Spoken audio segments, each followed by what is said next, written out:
Welcome everybody back to my channel. So in today's video I'm gonna go over basics of bugging in versus bugging out. So I have two images here. First image is of a apartment building. Most people in cities live in apartment buildings. Me, for example, I live in an apartment building. So it is appropriate for me. If you live in a house, you live in a house. You have different a slightly different domicile. But anyway, you have a home of some type.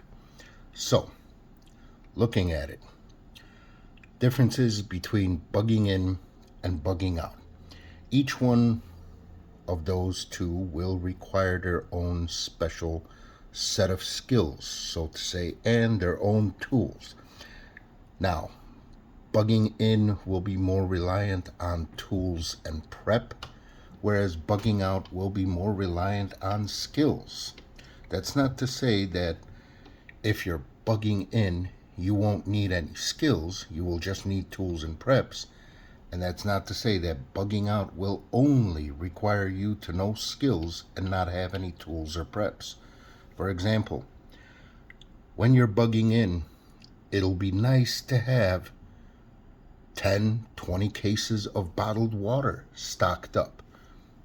Well, not just nice to have, but it's almost a prerequisite. You will be able to have that many cases of water stored up in your house somewhere or in your apartment somewhere.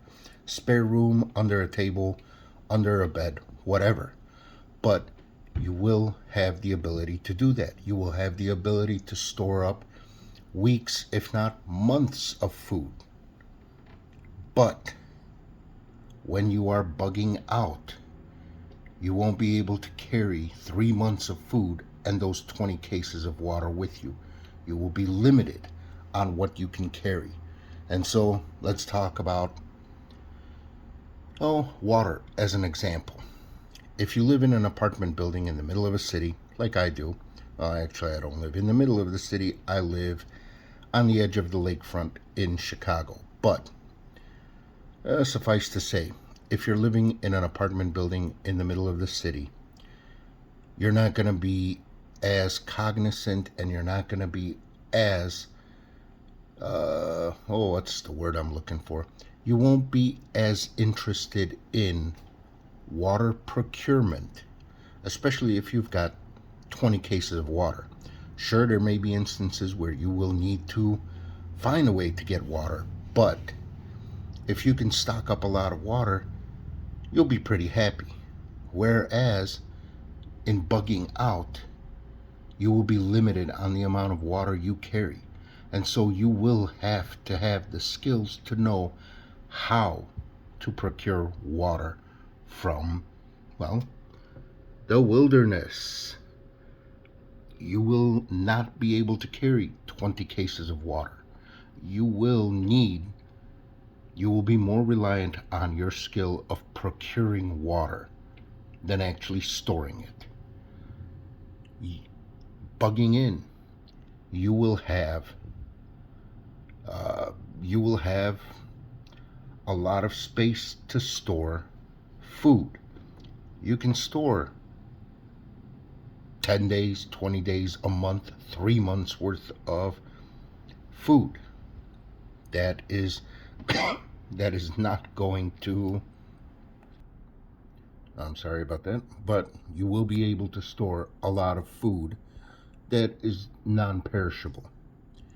You will be able to store cans of food, a couple cases of this and a couple cases of that, whatever.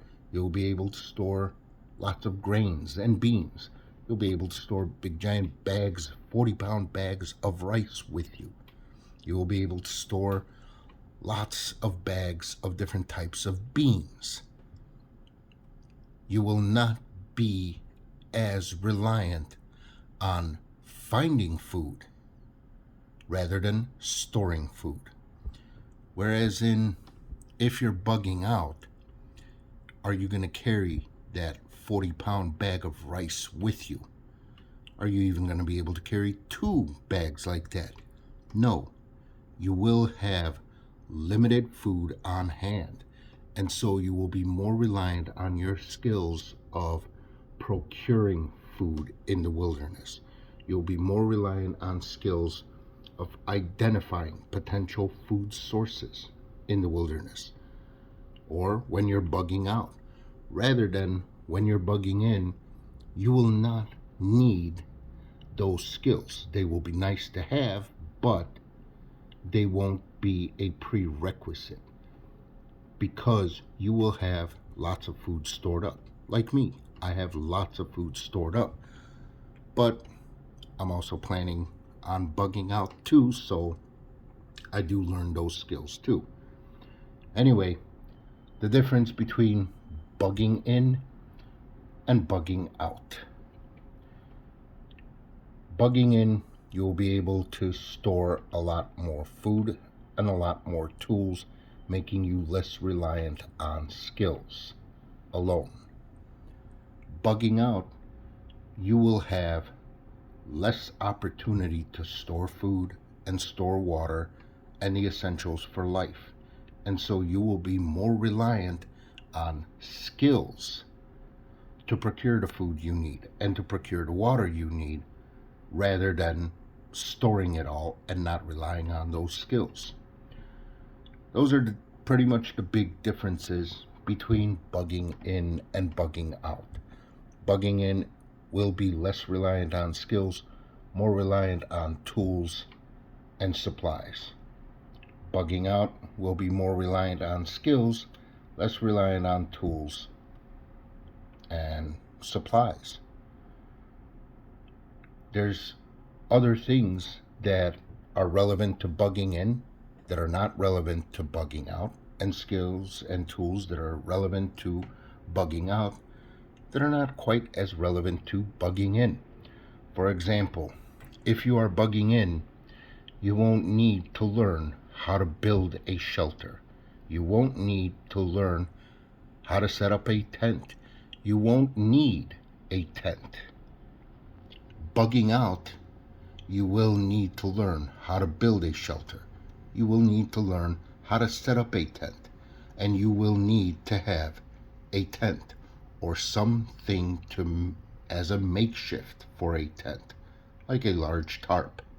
Either way, bugging in, you already have a shelter. You do not need to know how to build a shelter. Bugging out, you will not have a shelter.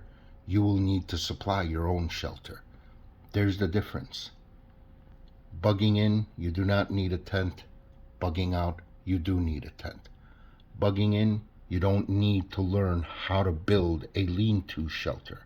Bugging out, you will need to learn how to build a lean-to shelter. There's also fire, for example. Bugging in, you can have, well, it's dangerous. I wouldn't recommend it, but if you have an area you can take and build a fire and cook with, if need be. You can use a little propane stove, if need be. You have options. Bugging out, you're not going to carry a big giant propane tank with you, or 2 or 3 of them. You will be more reliant on what you find out in the wilderness to start your fire with and to keep your fire going. You will not have an apartment building or some kind of certain area that is protected from the weather and the elements to where you can build your fire. When you're bugging out, you may be building a fire in inclement weather. That is another skill you would need. You would need to learn how to build a fire in cold weather. You will need to learn how to build a fire in wet weather. You will need to learn how to build a fire in hot and dry weather. That's probably the easiest. But as you can see, building a fire is a skill, and bugging out is more prerequisite on skills. It is more reliant on skills than bugging in. Bugging in, if you have a propane tank and a little propane stove, it's not that hard to make a fire to cook with. In fact, a lot of those propane stoves you can use in an apartment building. A little propane tank and a little propane burner, and poof, you got yourself a little stove going and you can cook with. Out here, you're not going to carry a 10 or a 20 pound propane tank on your back. And then what happens when that runs out? You're not going to carry 2 or 3 or 5 propane tanks on your back. You will need to learn how to build a fire, how to maintain a fire in different ways. I would not recommend just, oh, I've got a lighter and that's it. You will need to learn how to use flint and steel or a fire starter.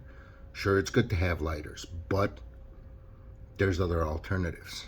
Anyway, the differences between bugging in and bugging out. Also, I'd like to touch on when I feel like bugging in versus when I feel like bugging out. It all depends on the events that occur. For instance, giant meteor, an ELE. I forgot what that acronym stands for. Extinction level event. That's it. Giant meteor extinction level event occurs. It's probably not as good an idea to bug in as it is to bug out. Perhaps if this meteor hits in the northern hemisphere, I'm in the northern hemisphere. Bugging in the northern hemisphere where a big giant meteor hit might not be such a good idea as much as bugging out to the southern hemisphere. Yellowstone volcano explodes. That is a good event to bug out. Head to the southern hemisphere. Nuclear war starts and cities start getting nuked. If I survive the nuke, I'm bugging out to the southern hemisphere. A large EMP event. Yeah, if electricity gets killed around the world, there's going to be lots of mayhem, lots of destruction.